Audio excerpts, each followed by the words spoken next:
Welcome friends, smart office template channel में आपका स्वागत है। दोस्तों, मैं आज आपको इस वीडियो में प्रिवेंटिव मेंटेनेंस शेड्यूलिंग की जो एक्सेल टेम्पलेट मैंने जो डिज़ाइन किया है उस एक्सेल टेम्पलेट के बारे में बताने वाला हूँ। दोस्तों, आपको पता है प्रिवेंटिव मेंटेनेंस की जो भी टास्क है वो ऑन टाइम कंप्लीट होना बहुत ही इम्पोर्टेंट है। और उसकी पहले तो उस टास्क की प्लानिंग जो है वो अच्छे से होना चाहिए, टास्क की प्लानिंग। बाद में उस टास्क को कंप्लीट करने के बाद उसका कंप्लायंस हम अच्छे से मॉनिटर कर सकेंगे। नॉन कंप्लायंस जो भी है वो अच्छे से उसके ऊपर एक्शन ले सकेंगे। पर उसके लिए हमें वो ऑन टाइम पता चलना चाहिए कि वो टास्क कंप्लीट हो चुके, मतलब ग्राफिकल डैशबोर्ड आपको यहाँ क्रिएट होने वाला है। जो भी आप प्रिवेंटिव मेंटेनेंस के जो भी टास्क होंगे वो इस शीट में आपको क्या करना है, वो प्लान करना है। इस शीट का फीचर्स क्या है कि वो आपको मिनिमम डेटा एंट्री करना है। मिनिमम डेटा एंट्री से करके आपके टास्क ऑटोमेटिकली प्लान होने वाले हैं।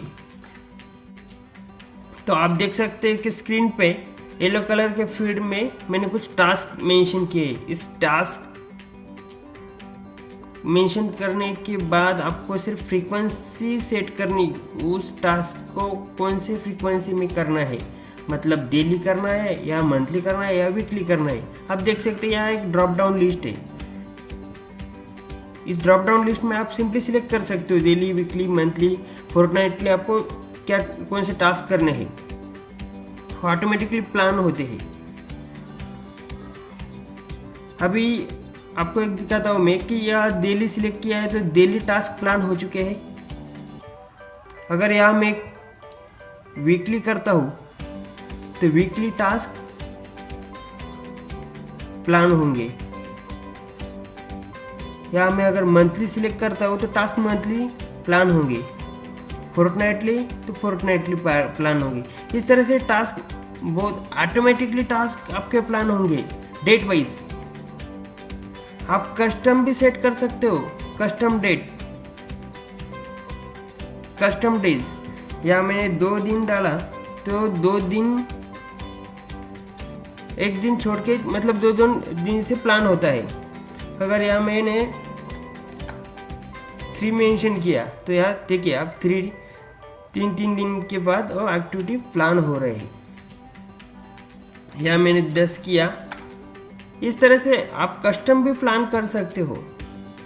तो ये बहुत ही बेस्ट एडवांटेज है आपके लिए कि आपको मिनिमम डेटा एंट्री से आपके टास्क प्लानिंग होने वाली है।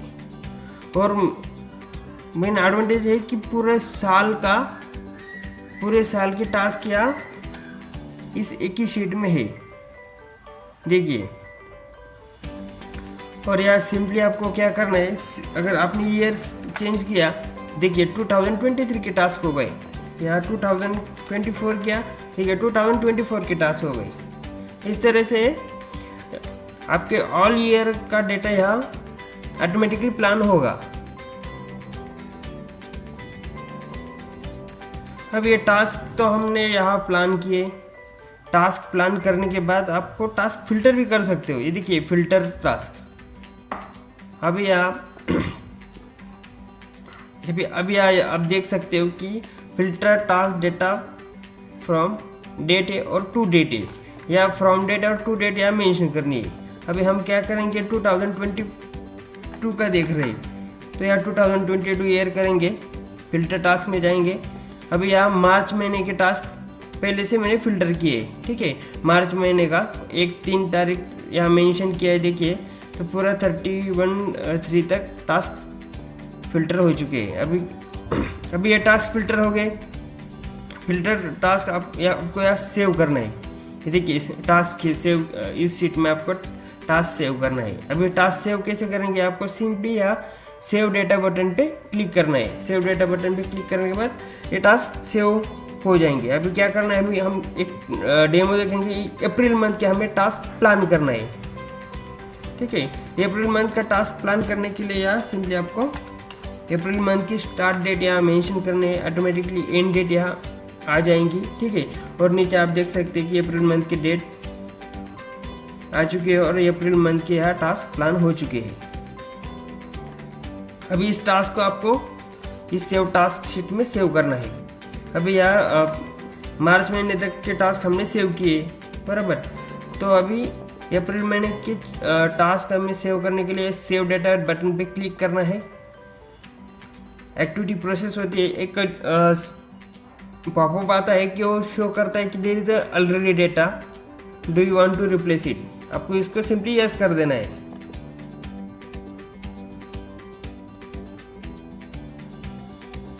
आप देख सकते हो कि अप्रैल मंथ के टास्क सेव हो चुके हैं और जो मार्च महीने के टास्क है वो उसके नीचे है। मार्च महीने के उसके नीचे फरवरी मंथ के टास्क है। इस तरह से टास्क मंथ जब भी आप कुछ नए मंथ के टास्क ऐड करते हो उसके ऊपर टास्क सेव हो जाएंगे और उसके ऊपर आपको सेव टास्क शीट में शो होंगे। अभी इस सेव टास्क जो शीट यहाँ आप देखेंगे कि क्या क्या कॉलम से क्या क्या डेटा आपको यहाँ मिलने वाला है। देखिए प्लान टास्क की क्वांटिटी आपको यहाँ मिलने वाली है, कंप्लीटेड टास्क की क्वांटिटी, यहाँ पेंडिंग टास्क और यह कौन से सेल का टास्क है, मशीन नंबर कौन सा है, टास्क कैटेगरी, टास्क डिस्क्रिप्शन है और एक्स मार्क में से टास्क प्लान है। ठीक है। अब यहाँ कंप्लीशन डेट, जब भी आप टास्क कंप्लीट करेंगे तो आपको सिंपली यहाँ टास्क कंप्लीशन की डेट यहाँ मेंशन करनी है। तो देखिए इसका ऑरेंज से ग्रीन कलर हो जाता है और ये टास्क एज ए कंप्लीटेड आपके सिस्टम में सेव हो जाता है। देखिए कंप्लीटेड, वन टास्क कंप्लीटेड यहाँ शो हो रहा है। इस तरह से आपको अगर नेक्स्ट टास्क जो प्लान किया है उसको कंप्लीट करने के लिए सेम जिस दिन आपने उसको कंप्लीट किया उस दिन की डेट यहाँ मेंशन कर देनी है। इस तरह से जब जो ऑरेंज कलर ग्रीन हो जाएगा तब टास्क कंप्लीट होगा, ये आप कंसिडर कर सकते हो। ठीक है। और ये देखिए यहाँ से आपको कंप्लीटेड टास्क का ये डायनेमिक स्टेटस यहाँ इस तरह से अपडेट होता है। अभी हम आएंगे डैशबोर्ड पे। डैशबोर्ड में आप देख सकते हो कि यहाँ फिल्टर से आप यहाँ सेल वाइज फिल्टर अप्लाई कर सकते हो, मशीन नंबर वाइज भी आप यहाँ फिल्टर अप्लाई कर सकते हो, या मंथ वाइज आप फिल्टर अप्लाई कर सकते हो। और इस तरह से आपको शो होगा प्लान टास्क 246 है, complete task 122, pending 124, compliance percentage 50% है और नॉन कंप्लायंस 50% है। ये डायनेमिकली अपडेट होता है। नीचे का डेटा अपडेट करने के लिए आपको रिफ्रेश डैशबोर्ड पर क्लिक करना है। अभी यहाँ देख सकते हो टास्क कैटेगरी वाइज आप फिल्टर कर सकते हो। सिंपली आपको लुब्रिकेशन शेड्यूल के जो टास्क कैटेगरी उसमें जो जितने भी टास्क है, कितने टास्क प्लान है, कितने कंप्लीटेड है, कितने पेंडिंग है, देखने के लिए सिर्फ इसके ऊपर क्लिक करना है। अभी लुब्रिकेशन शेड्यूल पे क्लिक किया है तो आप देख सकते हो कि यहाँ उसका ही डेटा यहाँ शो हो रहा है। अभी मैकेनिज्म चेंज पे क्लिक किया है, मैकेनिज्म चेंज का डाटा शो हो रहा है। Blue colour means plan task है, green colour means completed task, yellow colour means उसका वो टास्क पेंडिंग है। राइट साइड में जो हमने कैटेगरी सिलेक्ट की है उसका कंप्लायंस परसेंटेज आपको यहाँ एट ए ग्लांस शो होगा। नीचे जो मैकेनिज्म चेंज जो टास्क कैटेगरी सिलेक्ट की है उस टास्क कैटेगरी में जितने भी टास्क आते हैं सारे टास्क का आपको यहाँ डेटा शो होगा।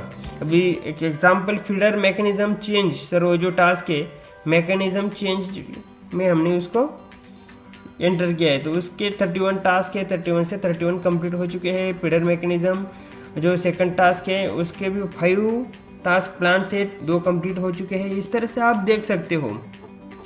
या मंथ भी आप चेंज कर सकते हो। अभी फरवरी मंथ सिलेक्ट किया तो फरवरी मंथ का टास्क शो होने लगा। Plan task 205, completed 45, pending 160, compliance percentage, non compliance percentage. ये तो ऊपर का जो रो ऑटोमेटिक अपडेट हो जाता है। नीचे की जो चार्ट है उसको अपडेट करने के लिए आपको ये रिफ्रेश डैशबोर्ड पे क्लिक करना है। अभी ये अपडेट हो चुका है। अभी देखिए लुब्रिकेशन शेड्यूल के टास्क का स्टेटस है, मैकेनिज्म चेंज का स्टेटस है। इस तरह से बहुत ही यूज़फुल ऐसा डैशबोर्ड रहने वाला है। आप बहुत ही अच्छे से टास्क मॉनिटर कर सकते हो। उस लोगों आपके जो भी लोग हैं उन सारों का टास्क आप अच्छे से मॉनिटर कर सकते हो। आप एट अ ग्लांस डैशबोर्ड देख के आपके लोगों को, आपके जो भी एम्प्लॉय आप उनसे इस डैशबोर्ड के आधार पे मीटिंग कर सकते हो।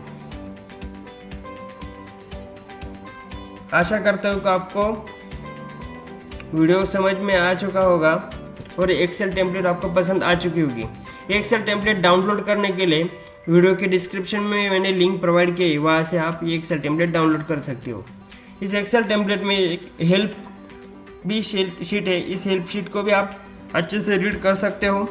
जब भी आप एक्सेल टेम्पलेट डाउनलोड करोगे, उस एक्सेल टेम्पलेट को इम्प्लीमेंट करने से पहले ये सारे स्टेप्स आप पढ़ लीजिए, सो दैट कि आप अच्छे से इम्प्लीमेंट कर सकोगे। वीडियो के डिस्क्रिप्शन में और एक वीडियो की लिंक है, इस वीडियो का सेकंड पार्ट है, जो आपने एक्सेल टेम्पलेट जब डाउनलोड करेंगे उसको स्टेप बाय स्टेप कैसे इम्प्लीमेंट करना है, सारे स्टेप मैंने उस वीडियो में एक्सप्लेन किए हैं। So thanks for watching.